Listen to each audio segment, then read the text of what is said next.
Just show some of the steps that you started with. Okay, when I first started teaching Michelle, she had a basic understanding of what she was supposed to do, because she'd been dancing for what? I've been dancing for about 7 years. So you've been dancing several years with us. So she had a basic understanding. She had already mastered the steps of just the shuffle ball step, which was this.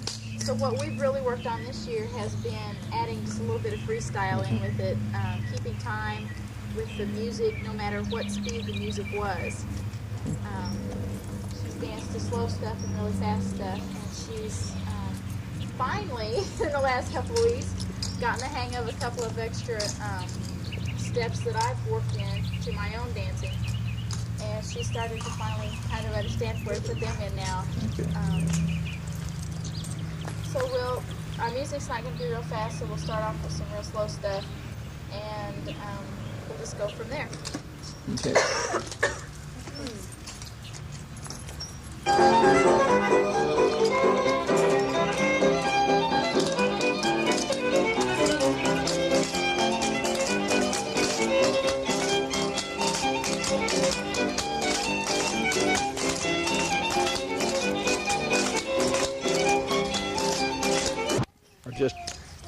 Just the 1, 2. Yeah, like you were doing. Yeah, that one. You have any Shuffle ball step. Shuffle ball step. Now, was that other buck and wing? I have no idea. Where you kick your foot around? I have no idea what that's called. I think that is. I think that's buck and I wing. call it the windmill. I don't know. Yeah. That's just what our name is. Yeah. Well, yeah, that's all right. I think that's buck and wing. I'm not sure, but well, that was good then. Very good. Yeah. Now tell about your background. Where'd you learn to dance? In your family. Tell about the Schulers and all that, the tradition you have. Okay.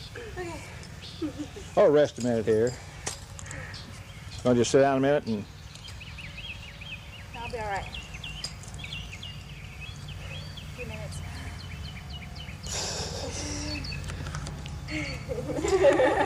Gotcha. I started, is it on? Yeah. Okay. I started dancing when I was about 3. Everybody that's ever said anything to me about my square dancing and jig dancing has said that they can remember seeing me when I was just a little bitty. My mom would hold me and take me through the sets when I was just like 6, 7, 8 months old. Back then you would have a square dance every weekend or every other weekend. It'd either be at somebody's house, just a band would get together and we'd just go over and, you know, just spend Saturday night dancing with all the kids, or we would have an organized meeting at a community building or something like that where everybody could come in, and we'd all bring snacks and stuff like that to eat throughout the night. And gosh, we'd go from 7, 8 o'clock at night to about midnight, sometimes 1 o'clock. I can't remember dancing until 1:30 in the morning.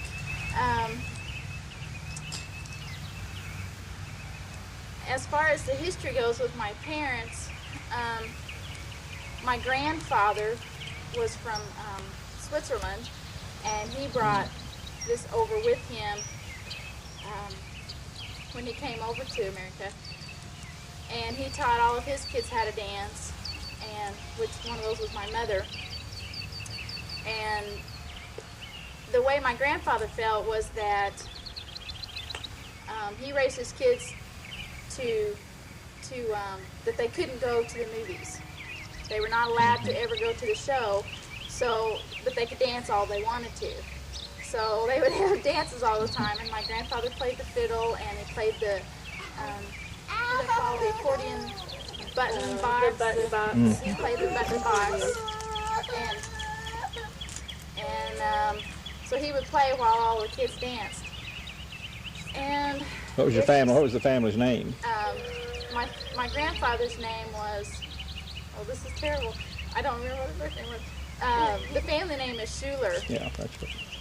My uncle Lawrence dances with us all the time, and then there's my mother and myself and Michelle and her brother Mark. And they're your cousins? They are my niece and nephew. Niece and nephew, that's right. Yeah. and they've danced. Well, Mark's danced. I've got videos of them when they were about could walk, just this about high, as yeah. like Jody has. And Michelle's danced since she was about 5 or 6, somewhere around in that area. When she came back to Missouri, and she was gone for a little while again, and came back and started dancing again. So it's just been in my family for, gosh, many years. As my mother says, she's never going to tell anybody how old she is, but she's been around long enough to teach over 50 kids how to dance herself just in the last 10, 15 years. What's the status right now? What's the status of it right now? Right now for dancing in this community itself, we've been dancing, about probably the last 10 years, from fall to May. We dance at least once a month, generally twice a month. And Mom rents a building, and then we have people come in and we bring the snacks, and we've kept that kind of going. We go ahead and discontinue for the summer because it's always so hot. We just can't stand it to dance. Are there other dances go on in this area too besides yours that you know of? Yeah, there's one, let's see, at Taney Center, at Taneyville, Missouri. They have a dance on the alternating weekends that we don't, generally on the alternating weekends that we don't. And then they have one at Kabul, but I don't know how often it is. Do they have house parties anymore? Dances at houses anymore like they used to, or is that pretty much over with? No, not like they used to. Yeah. That's kind of died out. Yeah. What do you think the future is? How does it look for the future? Are there a lot of young people dancing, or? Not square dancing and jig dancing, not the way we know it. This is going to die out if we can't make the community more aware of what the heritage actually is. Yep, a lot of people confuse clog dancing with jig dancing, and it's totally different. It comes, they both have basically the same steps, but clog dancing is choreographed, and they all do the same thing at exactly the same time. It's a choreographed line dance, basically, and they don't do the old-time sets like we do or anything like that. No free expression. There's no free. Everybody has to do exactly the same step at exactly the same time because it's a uniform step. It's kind of like, what do you call them? No, chorus girls. Chorus line. It's like a chorus line. If somebody's off step, it looks really bad for the whole group.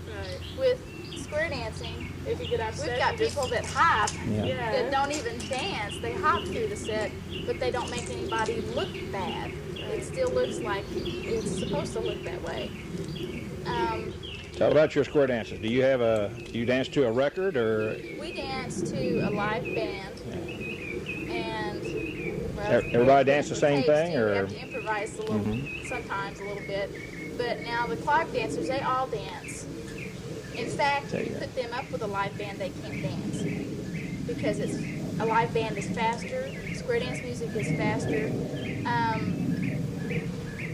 I think you could probably compare clog dancing with the Western style, with the Western swing or whatever they call it now. I'm not sure if that's still what. What about your sets? Does everybody dance? Do you have a central caller, or do you all dance the same set at a square dance? No, or?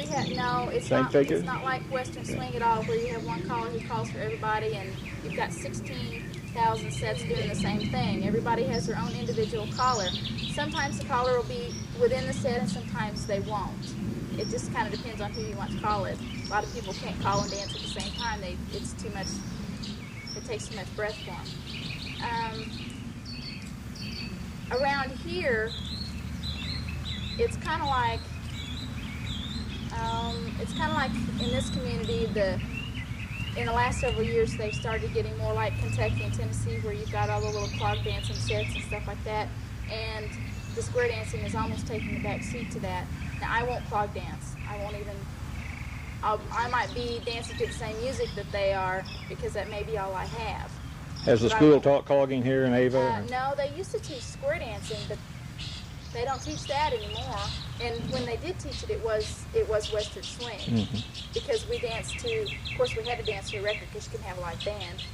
But you had your 16, 17 sets all doing the same thing. So it was the Western swing. You weren't encouraged to move your feet at all, which is totally not what we do at That's all. a lot of our show right there is our feet, so.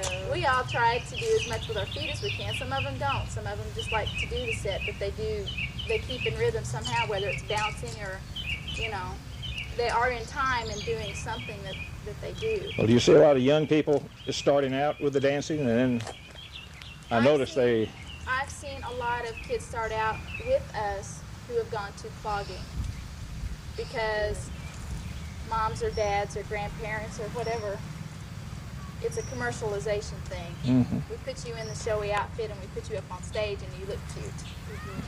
And I've Well, seen now, a do you lot think of people will little be coming, kids. you know, look at your fiddlers and some of your dancers too. How many of them quit for years because they left, you know, and came back to it? Do you think there'll be enough youngsters to come back to this?